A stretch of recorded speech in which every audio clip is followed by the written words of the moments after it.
ವೀಕ್ಷಕರ, ದೆಹಲಿಯಲ್ಲಿ ದ್ವಾರಕಾ ಎಂಬ ಹೆಸರಿನ ಒಂದು ಜಿಲ್ಲೆ ಇದೆ. ಇದರ ಹತ್ರ ಇರುವಂತಹ ತಾಜ್ ನಗರ ಎಂಬಲ್ಲಿ ಒಂದು ಕುಟುಂಬ ವಾಸ ಇತ್ತು. ಅದೇ ವರ್ಮಾ ಪರಿವಾರ. ಈ ಒಂದು ಪರಿವಾರದಲ್ಲಿ ಒಟ್ಟು 4 ಇದ್ರು. ಈ ಕುಟುಂಬದ ಯಜಮಾನರ ಹೆಸರು ವಿನೋದ್ ವರ್ಮಾ, ಇವರ ಪತ್ನಿ ಪುಷ್ಪ, ಇವ್ರ ಮಗ ನಿತಿನ್ ಹಾಗೂ ನಿತಿನ್ನ ಪತ್ನಿ ಪೂಜಾ. ಈ ವಿನೋದ್ ವರ್ಮಾ ಟೆಲಿಫೋನ್ ಆಪರೇಟರ್ ಆಗಿ ಕೆಲಸ ಮಾಡ್ತಿದ್ರು. ಇವರ ಪತ್ನಿ ಪುಷ್ಪ ಗೃಹಿಣಿ, ಮಗ ನಿತಿನ್ ಖಾಸಗಿ ಸಂಸ್ಥೆಯೊಂದರಲ್ಲಿ ಕೆಲಸದಲ್ಲಿದ್ರೆ ಅವನ ಪತ್ನಿ ಪೂಜಾ ಶಾಲಾ ಶಿಕ್ಷಕಿಯಾಗಿ ಕೆಲಸದಲ್ಲಿದ್ರು. ಇವರ ಪರಿವಾರದಲ್ಲಿ ಎಲ್ಲಾ ತರಹದ ಸುಖ ಸಂತೋಷ ತುಂಬಿತ್ತು.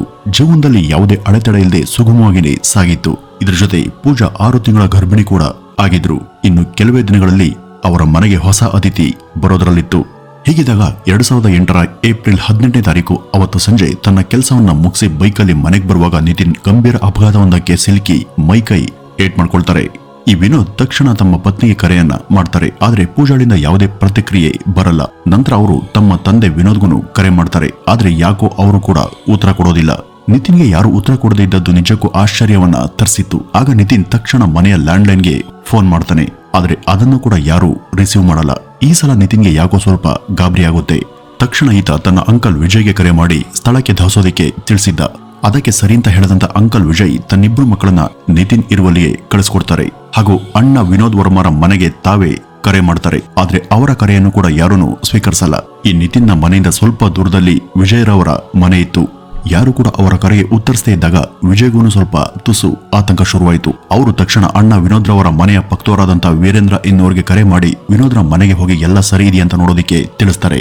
ಅದರಂತೆ ಈ ವೀರೇಂದ್ರ ವಿನೋದ್ ರವರ ಮನೆಗೆ ಹೋಗಿ ಮುಚ್ಚಿದಂತ ಬಾಗಿಲ ಡೋರ್ ಬೆಲ್ ಅನ್ನ ಮಾಡ್ತಾರೆ. ಮನೆ ಬಾಗಿಲನ್ನ 2 ಸಲ ಬಡಿತಾರೆ. ಆದ್ರೆ ಯಾರು ಕೂಡ ಒಳಗಿಂದ ಮಾತಾಡೋದಿಲ್ಲ. ಅವನು ಈ ಒಂದು ವಿಷಯವನ್ನು ವಿಜಯ್ಗೆ ಕರೆ ಮಾಡಿ ಹೇಳಿದಾಗ ಮನೆ ಒಳಗೆ ಬಲವಂತವಾಗಿ ಹೋಗಿ ಅದೇನಾಗಿದೆ ಅಂತ ನೋಡಿ ಅಂತ ಅವ್ರಿಗೆ ಸೂಚಿಸ್ತಾರೆ. ಅದರಂತೆ ವೀರೇಂದ್ರ ಬಾಗಿಲನ್ನ ಜೋರಾಗಿ ಹೊಡೆದು ಅದನ್ನ ಮುರಿದು ಒಳಹೋಗೋದಿಕ್ಕೆ ನಿರ್ಧರಿಸಿ ಅದನ್ನ ಜೋರಾಗಿ ತಡೆದಾಗ ಅದು ಅನಾಯಾಸವಾಗಿಯೇ ತೆರೆದುಕೊಳ್ಳುತ್ತೆ. ಅಂದ್ರೆ ಅದು ಒಳಗಿಂದ ಲಾಕ್ ಆಗಿರ್ಲೇ ಇಲ್ಲ. ವೀರೇಂದ್ರಗೆ ನಿಜಕ್ಕೂ ಅಚ್ಚರಿ ಆಯ್ತು.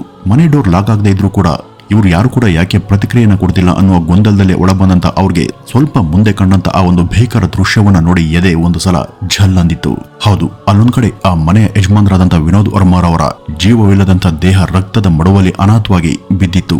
ಅವರ ದೇಹದ ಮೇಲೆ ಸಾಕಷ್ಟು ಕಡೆ ಹಲ್ಲೆಯಾದಂತ ಗಾಯದ ಗುರುತುಗಳಿದ್ವು. ಇದನ್ನು ನೋಡಿದವರೇ ಬೆಚ್ಚಿ ಬಿದ್ದಂತ ವೀರೇಂದ್ರ ಕೂಗ್ತಾ ಹೊರಬಂದು ತಕ್ಷಣ ವಿಜಯ್ಗೆ ಕರೆ ಮಾಡಿ ಅದನ್ನ ತಿಳಿಸ್ತಾರೆ. ಈ ಒಂದು ಸುದ್ದಿಯನ್ನು ಕೇಳಿ ನಿಂತಲ್ಲಿ ಕುಸ್ತಂತ ವಿಜಯ್ ತಕ್ಷಣ ಗಾಡಿಯನ್ನು ತೆಗೆದುಕೊಂಡು ಅಲ್ಲಿಗೆ ಬಂದಿದ್ದ. ಅವ್ರ ಮನೆಯಿಂದ ಅಲ್ಲಿಗೆ ಹೆಚ್ಚು ಅಂದ್ರೆ ಸುಮಾರು 1-1.5 ಕಿಲೋಮೀಟರ್ ಅಂತರ ಇತ್ತು. ಅಲ್ಲಿಗೆ ಬಂದವರೇ ಮನೆ ಒಳಗಡೆ ಹೋಗಿ ನೋಡಿದಾಗ ಮೊದಲು ಅಣ್ಣ ವಿನೋದ್ ರವರ ಉಸಿರಿಲ್ಲದಂತ ದೇಹ ಕಾಣಿಸುತ್ತೆ. ಅವರು ಅದನ್ನ ದಾಟಿ ಮೇಲಕ್ಕೆ ಹೋದಾಗ ಮೆಟ್ಟಿಲ ಮೇಲೆ ಅವರ ಅತ್ತಿಗೆ ಪುಷ್ಪರವರು ಕೂಡ ಸತ್ತು ಬಿದ್ದಿದ್ರು. ಮುಂದೆ ಇದ್ದಂತ ರೂಮ್ ನಲ್ಲಿ ಮಗಳಾದಂತ ಪೂಜಾಳ ಹೆಣ ಕೂಡ ಇತ್ತು. ಪೂಜಾಳ ಶವ ಪೂರ್ತಿ ರಕ್ತ ಸಿಕ್ತಗೊಂಡಿತ್ತು. ಅದರ ಸುತ್ತ ಇದ್ದಂತ ಬೆಡ್, ಬ್ಲಾಂಕೆಟ್, ಸೋಫಾ ಎಲ್ಲವೂ ಕೂಡ ರಕ್ತದ ಕಲೆಯಾಗಿತ್ತು. ಅಲ್ಲೇನಾಗಿದೆ ಅಂತ ವಿಜಯ್ಗೆ ಗೊತ್ತಾಗ್ಲಿಲ್ಲ. ಅವರು ಬೆವರ್ತ ತಕ್ಷಣ ಪೊಲೀಸ್ಗೆ ಕರೆ ಮಾಡಿ ಈ ಒಂದು ಸುದ್ದಿಯನ್ನ ಮುಟ್ಟಿಸ್ತಾರೆ. ಸ್ಥಳಕ್ಕೆ ಬಂದಂತ ಪೊಲೀಸರು ಆ ಕ್ರೈಮ್ ಸೀನ್ ಅನ್ನ ಸೆರೆ ಹಿಡಿತಾರೆ. ಅವರು ಮೊದಲಿಗೆ ಇದು ರಾಬರಿ ಹಾಗೂ ಕೊಲೆ ಪ್ರಕರಣ ಇರಬಹುದು ಅಂತ ಭಾವಿಸ್ತಾರೆ. ಆದ್ರೆ ಮನೆಯನ್ನ ಚೆಕ್ ಮಾಡಿದಾಗ ಅದರ ಕಬೋರ್ಡ್, ಶೆಲ್ಫ್, ಬೀರು ಮೊದಲಾದ ಕಡೆ ಇದ್ದಂತ ಚಿನ್ನ, ಒಡವೆ, ಬಟ್ಟೆ, ಹಣ ಮುಂತಾದ ಬೆಲೆ ಬಾಳುವಂತ ವಸ್ತುಗಳೆಲ್ಲ ಹಾಗೇನೆ ಇದ್ವು. ಅಷ್ಟೇ ಅಲ್ಲ, ಪುಷ್ಪ ಹಾಗೂ ಪೂಜಾ ಧರಿಸಿದಂತ ಆಭರಣಗಳು ಕೂಡ ಅವ್ರ ಮೈ ಮೇಲೆ ಹಾಗೇನೆ ಇದ್ವು. ಅಂದ್ರೆ ಇಲ್ಲಿ ಯಾವುದೇ ಕಳ್ಳತನ ನಡೆದಿಲ್ಲ. ಹಾಗಾದ್ರೆ ಇದು ಕಳ್ಳತನದ ಪ್ರಕರಣ ಅಲ್ಲ. ಇಲ್ಲಿ ಏನೋ ದ್ವೇಷದ ಹಿನ್ನೆಲೆಯಲ್ಲಿ ಹಾಗೂ ಸೇಡ್ನಿಂದಾಗಿ ಯಾರೋ ಈ ಒಂದು ಕೆಲಸವನ್ನ ಮಾಡಿ ಹೋಗಿರಬಹುದು ಅಂತ ಅವ್ರಿಗೆ ಗೊತ್ತಾಗುತ್ತೆ. ಅಂದ್ರೆ ಅಲ್ಲಿಗೆ ಬಂದಂತ ಆಗಂತುಕರ ಒಂದೇ ಮೋಟಿವ್ ಇವರೆಲ್ಲರ ಹೆಣವನ್ನ ಉಳಿಸೋದು ಮಾತ್ರ ಅಂತ ಪೊಲೀಸರಿಗೆ ಗೊತ್ತಾಯ್ತು. ಅದೇ ನಿಜ ಆಗಿದ್ರೆ ಈ ರೀತಿ ಮಾಡಿದವ್ರು ಯಾರು, ಯಾಕೆ ಮಾಡಿದ್ರು, ಇದ್ಯಾವುದಕ್ಕೂ ಪೊಲೀಸರ ಬಳಿ ತಕ್ಷಣಕ್ಕೆ ಉತ್ತರ ಇರಲಿಲ್ಲ.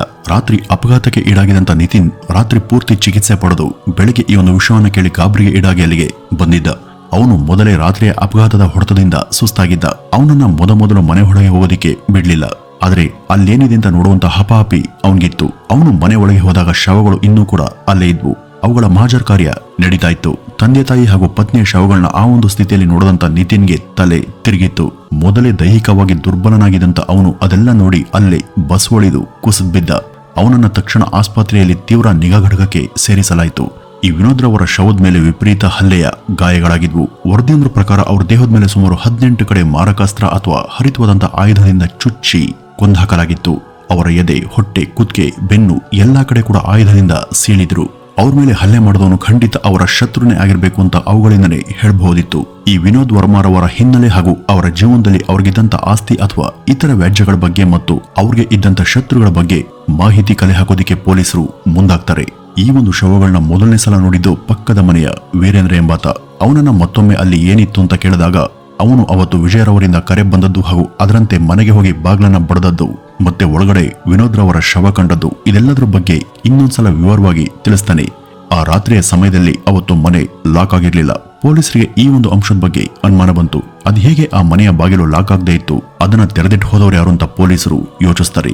ಅವರು ಇಡೀ ಮನೆಯ ಸ್ಕೆಚ್ ಅನ್ನ ಪಡೆದು ಅದರ ಸಂಪೂರ್ಣ ಮಹಜರ್ ನಡೆಸಿ ಬೆರಳಚ್ಚನ್ನು ಕೂಡ ಸಂಗ್ರಹ ಮಾಡ್ತಾರೆ ಹಾಗೂ ವಿನೋದ್ ರವರ ಪರಿವಾರದ ಹಾಗೂ ಮನೆಯ ಸುತ್ತ ಇದ್ದವ್ರ ಬಗ್ಗೆ ಮಾಹಿತಿಯನ್ನ ಕಲೆ ಹಾಕ್ತಾರೆ.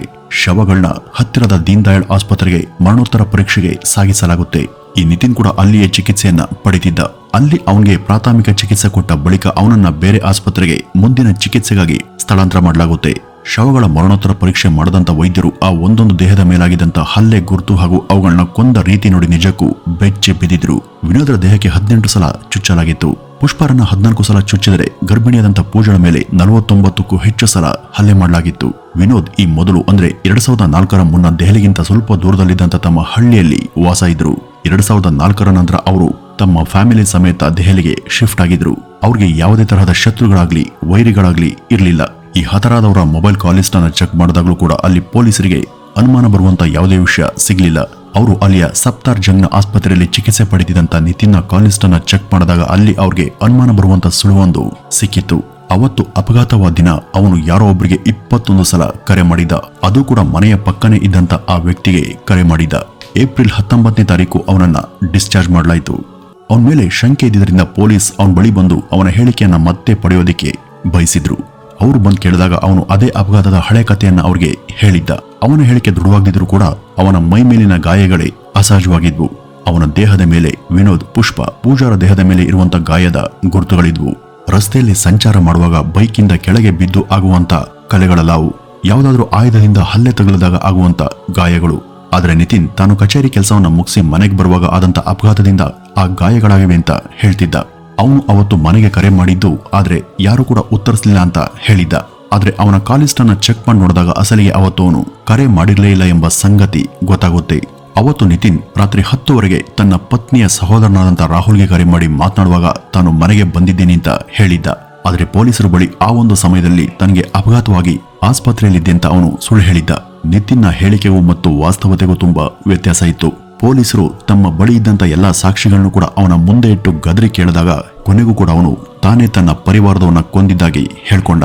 ನಿತಿನ್ ಅವತ್ತು ತನ್ನ ಅಂಕಲ್ ವಿಜಯ್ಗೆ ಹಾಗೂ ಪೊಲೀಸ್ಗೆ ಅಪಘಾತದ ಬಗ್ಗೆ ಹೇಳಿದ್ನಲ್ಲ, ಅದು ತಾನೇ ಸಿದ್ಧಪಡಿಸಿಕೊಂಡಿದ್ದಂತ ಒಂದು ಕತೆ ಮಾತ್ರ. ಅದ್ಯಾವುದೂ ಕೂಡ ನಿಜ ಅಲ್ಲ.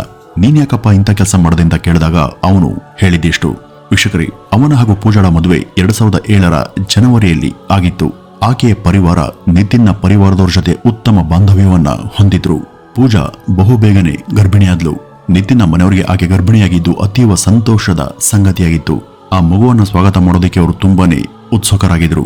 ಆದ್ರೆ ಈ ನಿತಿನ್ಗೆ ತನ್ನ ಪತ್ನಿ ಮೇಲೆ ತಿರಸ್ಕಾರ ಇತ್ತು. ಅವ್ರ ನಡುವೆ ನಿತ್ಯ ಕೂಡ ಮನಸ್ತಾಪ, ಕಲಹ ಏರ್ಪಡ್ತಾನೆ ಇತ್ತು.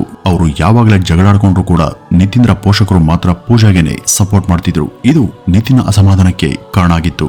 ಅದಲ್ಲದೆ ಅವನಿಗೆ ರಾಗಿಣಿ ಎಂಬ 19 ವರ್ಷ ವಯಸ್ಸಿನ ಯುವತಿಯ ಸ್ನೇಹ ಇತ್ತು. ಆಕೆಯಲ್ಲಿ ಅವನು ಸಂಪೂರ್ಣ ಅನುರಕ್ತನಾಗಿದ್ದ. ಅವತ್ತು ನಿತಿನ್ 21 ಸಲ ಕರೆ ಮಾಡಿದ್ದು ಇದೇ ರಾಗಿಣಿಗೆ. ಪೂಜಾ ಸಿಗುವಂತ ಮೊದಲಿಂದನೂ ಕೂಡ ರಾಗಿಣಿಯನ್ನ ನಿತಿನ್ ತುಂಬಾನೇ ಹಚ್ಕೊಂಡಿದ್ದ. ಅವಳ ಮನೆ ಅವನ ಮನೆಗಿಂತ ಸ್ವಲ್ಪ ದೂರದಲ್ಲಿತ್ತು. ಅವಳ ಜೊತೆ ಬದುಕುವಂತ ಆಸೆ ಇದ್ದಂತ ನಿತಿನ್ ಕುಟುಂಬದವರ ಒತ್ತಾಯದ ಮೇರೆಗೆ ವಿಧಿಯಿಲ್ಲದೆ ಪೂಜಾಳನ್ನ ಮದುವೆಯಾಗಿದ್ದ. ಹೇಗಾದ್ರೂ ಮಾಡಿ ಪೂಜಾಳನ್ನ ಶಾಶ್ವತವಾಗಿ ದೂರ ಮಾಡಿಕೊಂಡು ಸ್ವಚ್ಛಂದವಾಗಿ ಬದುಕುವಂತ ಹಂಬಲ ಆತನಿಗಿತ್ತು. ಅವಳಿಗೆ ಇನ್ನು 18 ವರ್ಷ ತುಂಬಿರ್ಲಿಲ್ಲ. ಅವಳು ಪ್ರಾಪ್ತ ವಯಸ್ಸಿಗೆ ಬರೋವರೆಗೂ ಕಾಯೋಣ ಅಂತ ಆತ ಸುಮ್ನಿದ್ದ. ಅಷ್ಟೇ ಅಲ್ಲದೆ ಈತನಿಗೆ ಬೇರೆ 2-3 ಹೆಂಗಸರ ಸಹವಾಸ ಕೂಡ ಇತ್ತು.